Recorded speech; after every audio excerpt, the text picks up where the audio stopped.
Alright, let's get this started. Incision time 9:45. A manly voice said, loudly jolting me awake.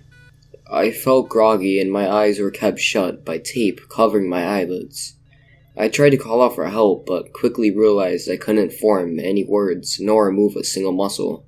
Was I paralyzed? Had I been in an accident? My mind was too shattered, unable to recall even the simplest information. Prepare the devices, Part 108. We don't have much time to get it in place. Another voice said. A sharp pain shot through the back of my head, immediately followed by a warm liquid trickling down my neck. I wanted so desperately to cry out in pain, but I could do nothing but listen to what happened as something dug deeper into my skull. Apply pressure right there, will you? Don't you see the bleed? The first voice said. It's not working, the second responded after a moment. Fine, then cauterize it. The skin flap is already made. The smell of burning flesh filled the air, making me feel sick. Luckily, I could feel that my stomach had already been completely emptied. I hadn't eaten in some time. Then it dawned on me. Surgery! I was in surgery! But I hadn't fallen asleep, and I couldn't move. The surgeon continued to burn my bleeding flesh, and as the pain intensified, I struggled to think back. All I had was a vague memory of a disease, some sort of cancer growing inside my abdomen. If that was the case, what were they doing inside of my head? How's he holding up? His BP and heart rate are a bit high, but he's under for sure, don't worry. While I could hear and feel everything that they did, I had no means of communication. Perforator drill. They started the drill up, shaking my body as they put it against my skull. The sound didn't hurt, but the cracking sound produced as they dug through is one I'll never forget. Shit, did he go too deep? Nah, he's fine. Once the bone was cut through, the pain slowly disappeared, with the brain having no pain receptors itself. I could do nothing but listen to the sickly squishes as they rummaged around inside my head. Is the device changed yet? The surgeon asked. Charged and ready, doctor. I felt a vague sense of pressure as something was pushed deep inside of my head. Desperate and terrified, I tried to think about moments before surgery. I'd gone in for a tumor on my pancreas, and while I'm no anatomy genius, that shouldn't be anywhere near my head. Put the electrodes around the device entry, set it to 650 milliamps. A high-pitched tone was produced as they powered up the device, followed by a violent jolt, and then darkness. When I finally regained consciousness, I was lying in a hospital bed. A smiling woman stood in front of me. I recognized her as one of the prep nurses, though I hadn't caught her name yet. Everything went great, Mr. Jones. We got it all, she said ecstatic. What? It's alright. The drugs might make you a bit woozy, but you'll be good in another hour or so. A doctor I hadn't seen before entered the room, holding a chart and a syringe containing a crimson but transparent liquid. Good afternoon, Mr. Jones. My name is Ethan. I'm just here to check up on you and finish the treatment. I peeked down to my abdomen. It stung and was covered in a large band-aid. Does it hurt? Yeah, quite a bit actually. We'll up the dosage of your pain medication in a moment, but first let me give you the final part of the treatment now. This stuff burns a bit, he said, waving around the syringe. But even with most of the tumor gone, we've still got to kill off the stragglers. Don't want them to fester.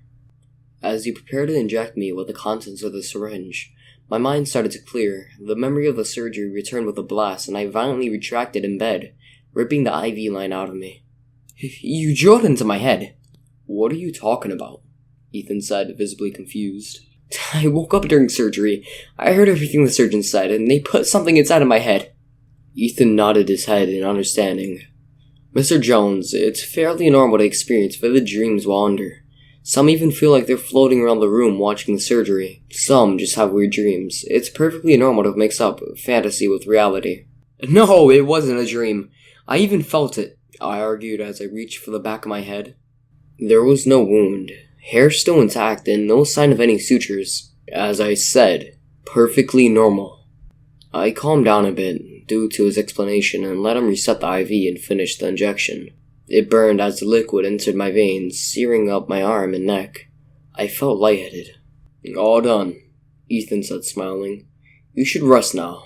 You'll be here for observation in a few days. You'll be allowed visitors by tomorrow. It had all seemed all too real, yet my supposedly inaccurate cancer had been eradicated only weeks after being told I would die within 6 months. Even the setup before surgery had been suspicious, starting from nothing more than a phone call from Mr. Burke, representing a newly founded Artifacts Pharmaceuticals. They were working on a new treatment for terminal cancer patients, he said.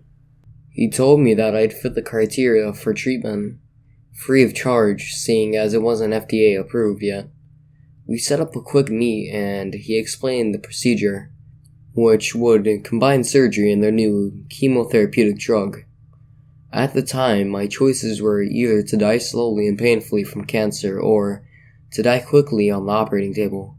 Naturally, being in the last stages of life, I took the gamble, and that's how I ended up cured, against all odds.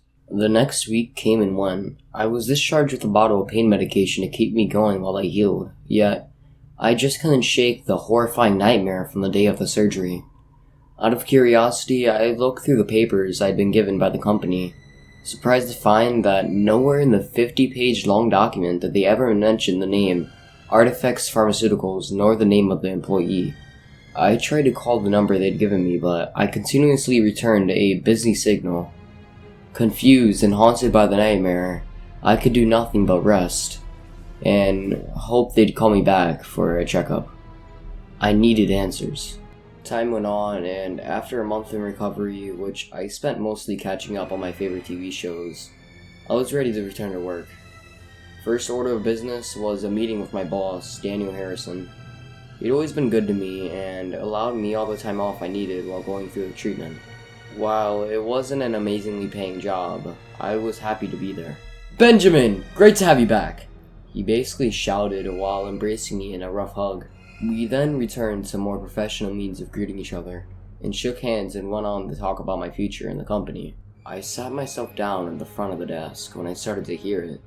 Feedback like static, though I couldn't for the life of me figure out its origin.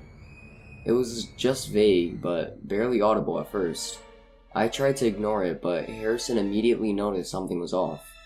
"Are you alright? You look pale," he said. "Yeah, I'm fine. Do you hear that?" I responded as the sound kept increasing in volume. "Hear what?" Never mind. My head just hurts a bit," I said, playing off my increasing anxiety. He gave me an odd look while pondering what to say next. Then he sighed. "Look, Benjamin, I know it's not easy to recover from such an ordeal. It's a burden, both mentally and physically. In fact, I once went through a similar situation, many years ago, and it left a scar on my self-esteem. Like, I wasn't strong enough to survive without help." "I'm sorry, I never knew," I said, the sound reaching unbearable levels. "That's alright, I never really talk about it. It was almost 15 years ago anyway." He paused for a moment, his wide smile turning to a confused look.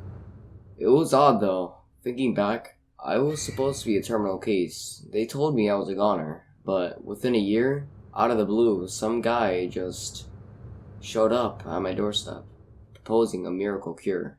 His story hit too close to home for comfort. I can't even remember their name. Everything following the surgery feels somewhat vague, distant. "What was the company called again?" he asked himself. My boss chuckled. "It's all gone. I think something began with a, art something. Artifacts Pharmaceuticals? Yeah, that's the one," he yelled, barely audible with static sound filling my head. "How do you know?" "That's the same one that fixed me up. They said they were new." "That's odd," he simply responded. I excused myself from the office, claiming the headache was worse than I thought. And Harrison said I could take as much time off as I needed. No, he ordered me to take time off. No sooner had I left the office before the sound stopped. I let out a sigh of relief and hurried back home to once more go over the documents. After a fruitless search, I tried the internet. More phone calls and looked through the email filled with thousands of junk messages. Nothing. If they had truly cured Harrison 15 years in the past, Their drug had to be well past the experimental stage, and I was demanding answers. The sound breaking my eardrums within my own head, my awakening during the surgery, and the fact that no one I knew had ever heard about Artifex Pharmaceuticals outside my treatment. It was all too much to handle. I decided that in the morning I'd return to the hospital and find one of the doctors working on my case, but my head was shattered. I needed to rest. That night I spent lying awake, unable to find any comfort in the fact that I was cancer-free. Around midnight, my phone rang, one of my old coworkers, whom I hadn't spoken to since my treatment. "Benjamin?" he said, in a somber tone. "Alex, I didn't really expect to hear from you. Why are you calling this late? Is everything alright?" "It's Harrison. He's dead."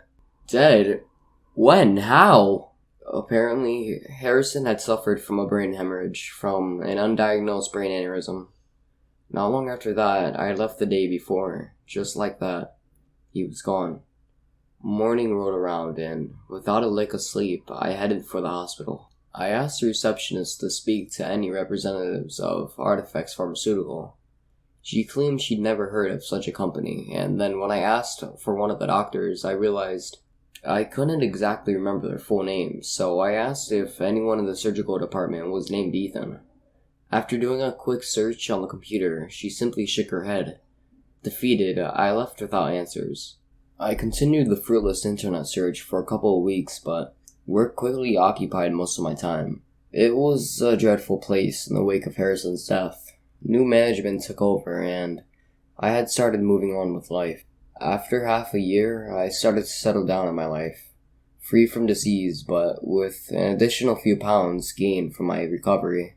In a futile attempt to combat the weight gain, I returned to the gym, spending most of my time running aimlessly on a treadmill. I was just reaching my first mile, a huge achievement for someone like myself, when the god-awful feedback sound returned, almost knocking me clear off the treadmill. I glanced to my side, noticing a man in his mid-40s who just started running next to me. Unlike myself, he was in an ungodly well-kept shape, wearing an oversized tank top that revealed a massive surgical scar on the side of his chest, nicely decorated with a tattoo of a tree reading Arborvitae beneath it. He noticed my pained expression and stare. "You right there, mate?" he asked as he walked towards me, the sound intensifying as he got closer, making me clutch my ears in agony. As suddenly as it began, the sound just stopped. The man in front of me fell over onto the ground, briefly seizing before lying there lifeless. He suffered a brain hemorrhage. At least, that was as much information as I could get out of the gym staff, but I knew it was more than that. He died, just like Harrison, that horrific sound preceding his sudden demise. Following the gym event, I visited 3 separate doctors, begging them to have a look at my head. CT, MRI, whatever they could offer. I'd take it. I even told them about my cancer treatment, but no record of my hospitalization even existed. The first doctor recommended a shrink, the second was clueless, and only the third agreed to give me a scan to check for anything abnormal. "Well, Mr. Jones, luckily we settled for the CT because the MRI would have torn your brain to shreds. You really should have told me you had some kind of implant. Outside of that, the starburst basically made your scan unreadable." "Excuse me?" I said, confused, but not entirely surprised that something in there didn't belong. "Oh, I'm sorry. The starburst is what happens when we put metal in a CT scanner, but that's far better than putting you inside of a giant magnet. No, I meant the implants," I interrupted. The doctor showed me a section of the CT, a large flare-looking artifact that covered most of the picture, but in its center was a diamond-shaped metal object. I had to ask, "Have you had any brain surgery at all? I can't for the life of me figure out what that thing is, but it's clearly not a physical formation," the doctor said, pointing to the thing inside my head. "I don't know." "Well, have you been in any accidents? Maybe a car crash or other type? Sometimes debris stuck inside you can travel through the blood vessels, regardless of where the original injury was." "I had pancreatic cancer, stage 3. They did surgery and gave me some experimental treatment, but what exactly did they give you?" he asked, sounding more curious and concerned. "It was just an injection, I think, and it was only once, followed by the surgery." Look, Mr. Jones, I'm not an oncologist, but as far as I know, there aren't any single injections on the market that can cure cancer. What you would need is months of chemo spanning over several sessions. Whatever they gave you, it wasn't for the cancer. He looked over my head and, to my surprise, he'd actually found a scar that myself hadn't noticed. Though only a minuscule one. Well, you have a scar for sure, but it's amazingly well hidden. Never seen anything so small from a brain surgery. I tried to explain my experience to the best of my limited memory, but he couldn't help. He told me he'd look into some different pharmaceuticals, but he wasn't hopeful. He couldn't even remove the damn thing, claiming it sat too close to my brainstem or something. So, here I am, living life as good as I can, still waiting for answers. Every now and then the sounds will return, and when it does, I just stop dead in my tracks and run the other way. I can't let anyone else die simply by getting too close. Whatever they did to me, I'm not alone. There are others out there with the same implants, and I fear we'll just have to wait and see what their purposes are. If anyone ever gets contacted by Artifacts Pharmaceuticals, don't agree to any of their miracle cures. They're not trying to help us.